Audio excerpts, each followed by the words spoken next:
उस सोचने के लिए पिंगला और ईडा नाड़ी जो कॉन्शियस माइंड को काम करवाती है, तो ये एक्टिवेट होती है। लेकिन सुषुम्ना जो नाड़ी होती है वो डीएक्टिवेट होती है, वो कभी एक्टिवेट नहीं होती है, छुपी हुई होती है। ठीक है। और ये नाड़ियां कहाँ होती है? ये नाड़ी जो होती है बीच वाली दिख रही है, ये बीच वाली, ये सुषुम्ना नाड़ी होती है, ये पिंगला नाड़ी होती है और ये ईडा नाड़ी होती है। इन दोनों नाड़ियों को एक्टिवेट होती है। लेकिन अगर ये भी एक्टिवेट हो गई तो यहाँ पे ये सारे के सारे चक्र होते हैं, 8-9 प्रकार के चक्र होते हैं। और ये चक्र देखो, आपने शक्तिमान देखा है ना, जब शक्तिमान ऐसे करके साधना में बैठता था तो पीछे लाइटें जलती थी, नहीं जलती थी? मेरी बात को समझने की कोशिश करना। यहाँ से लेके और पीछे जैसे बल्ब जले हुए ऐसा दिखता था। वो पता क्या था, वो सारे के सारे चक्र थे वो एक्टिवेट हो जाते थे, क्योंकि उसने क्या किया था, ईडा नाड़ी और पिंगला नाड़ी के साथ मिलकर सुषुम्ना नाड़ी को भी एक्टिवेट किया था। और उनको करने के कारण जितने भी चक्र थे वो सारे के सारे एक्टिवेट हो गए थे। और इनके एक्टिवेट होने का मतलब क्या होता है पता है? इनका एक्टिवेट होने का मतलब होता है कि आप कुछ भी कर सकते हो, हमें उड़ भी सकते हो, गायब भी हो सकते हो, कुछ भी कर सकते हो, जो भी आप सोचते हो। अभी हाल ही में एक दक्षिणी भारत में एक तमिलनाडु का एक लड़का है जिसका आज तक वालों ने जांच की है और उस वीडियो को दिखाया था। वो लड़का ऐसे करके, समझने की कोशिश करना, मैं आपको इससे ज्यादा एग्जांपल क्या दूं, ऐसे करके खड़ा हुआ था और ऐसे करके 3 मंजिल पे गया और हवा में उड़ गया। इसको क्या मानते हो आप? इसको क्या मानते हो? उस लड़के ने कुछ नहीं किया, 15-20 साल से योग कर रहा था और उसने सुषुम्ना नाड़ी और अपने चक्रों को एक्टिवेट किया और ऐसी पावर उसके अंदर आई कि वो फोकस किस पे करता था, सिर्फ मुझे उड़ना है, आप जहाँ फोकस करोगे मुझे सक्सेसफुल हो रहा है, वहाँ पे आपको आपका शरीर पहुँचा देगा। ब्रह्मा विष्णु महेश आप ही के अंदर है, किसी मंदिर में नहीं। मैं आपको फिर से बताऊंगा, ब्रह्मा विष्णु महेश आप ही के अंदर है, किसी मंदिर में नहीं है। मंदिर क्यों जाते हैं हम लोग, मैं आपको बता देता हूँ। भगवान पे कौन विश्वास करता है? करते हो? मैं भी करता हूँ, लेकिन मैं किसी मंदिर पे विश्वास नहीं करता। मैं भगवान पे विश्वास करता हूँ, मंदिर पे विश्वास नहीं करता।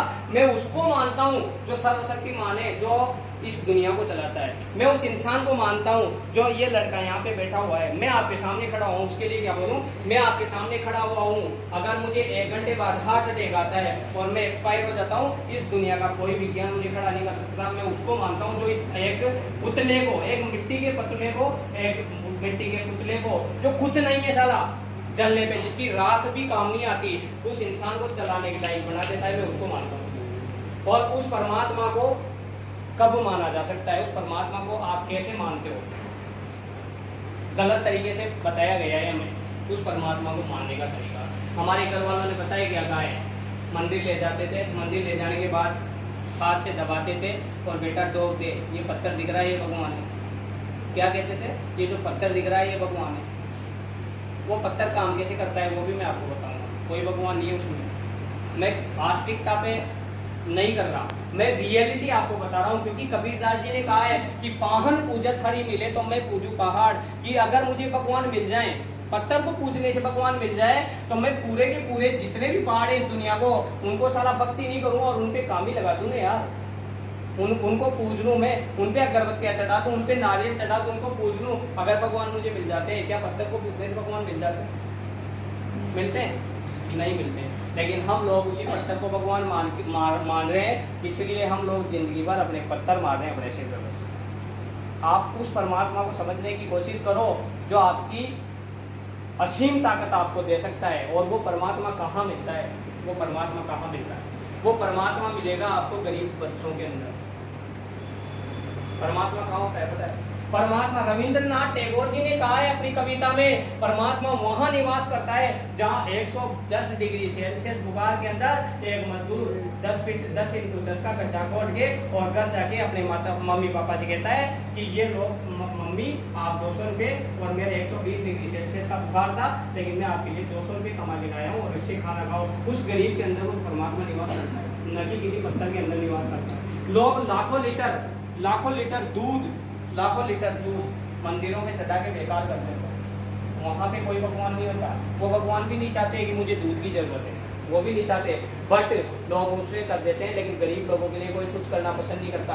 आप लोग आज से, और आप एक चीज आपने देखी होगी, एक क्वेश्चन मेरे सामने हमेशा आता है, बड़े बड़े लोगों ने किया है कि यार ऐसा क्या होता है कि हम उस पत्थर की मूर्त के पास जाते हैं और कुछ मांगते हैं तो हमारा काम हो जाता है। होता ही नहीं होता है?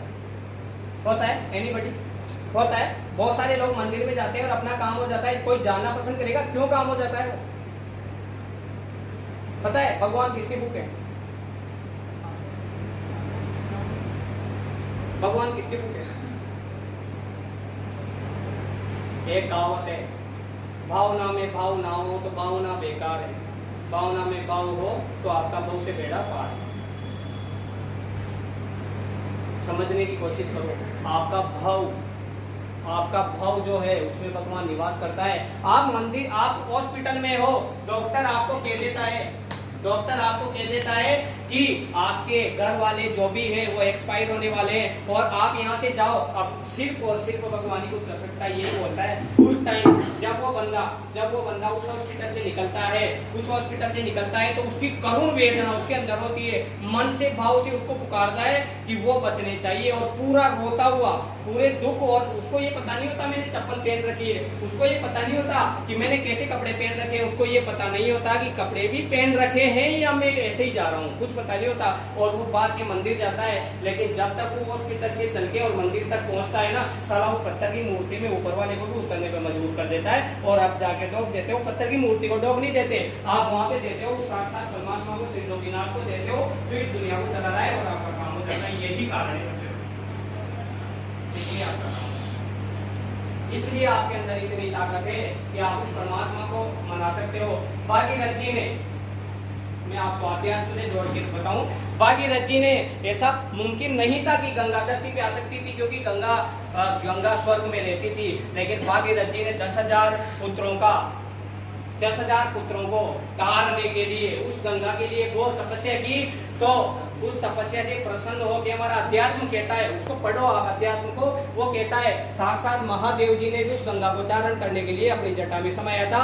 तो वो इंसान तो इतना पावरफुल है कि भागीरथ जी जैसा इंसान जब गंगा को धरती पे लाने के मजबूर कर सकता है, जब वो इंसान महादेव देवों के देव महादेव को गंगा को अपने जटा में धारण करने को मजबूर कर सकता है, तो फिर एक इंसान कुछ भी कर सकता है। मेरे ख्याल से कुछ भी। अपनी ताकत को पहचानने की कोशिश करो, सब कुछ संभव है, सब कुछ। भगवान कृष्ण ने गीता में कहा है कि कर्म किए जा मैं तेरे साथ हूँ। भगवान कृष्ण ने कहा है कर्म किए जा मैं तेरे साथ हूँ, लेकिन अगर कर्म नहीं करेगा मैं तेरे साथ नहीं हूँ। दौड़ते जाओ मंदिरों में, मंदिर पे पड़े पड़े आप अपनी जिंदगी निकाल दो, मंदिर पे पड़े पड़े आप अगरबत्ती जला जला के अपनी जिंदगी निकाल दो, लेकिन सचेत होने के लिए तो कुछ करना ही पड़ेगा आपको, क्योंकि भगवान भी उसी का साथ देता है जो खुद का साथ देता है। इसलिए आप अपने बारे में आज से सोचना शुरू कर दो, बंद कर दो सबके बारे में सोचना। इस दुनिया से, पूरी दुनिया से एक नाता तोड़ दो, पूरी दुनिया को अपने माइंड से दूर कर दो, अपने कानों से दूर कर दो, अपनी आंखों से दूर कर दो। सिर्फ और सिर्फ एक स्वार्थ अपने अंदर पाल लो कि अब मुझे कुछ करके दिखाना है, साला इस दुनिया को मुझे कुछ करके दिखाना है। क्योंकि इस दुनिया में अच्छे जो लड़के होते हैं ना, जो कुछ नहीं करते, उनको मैं अच्छा नहीं मानता। जो लड़ाकू किस्म का होता है, किसी के लट मार देता है, बुरा मत मानना,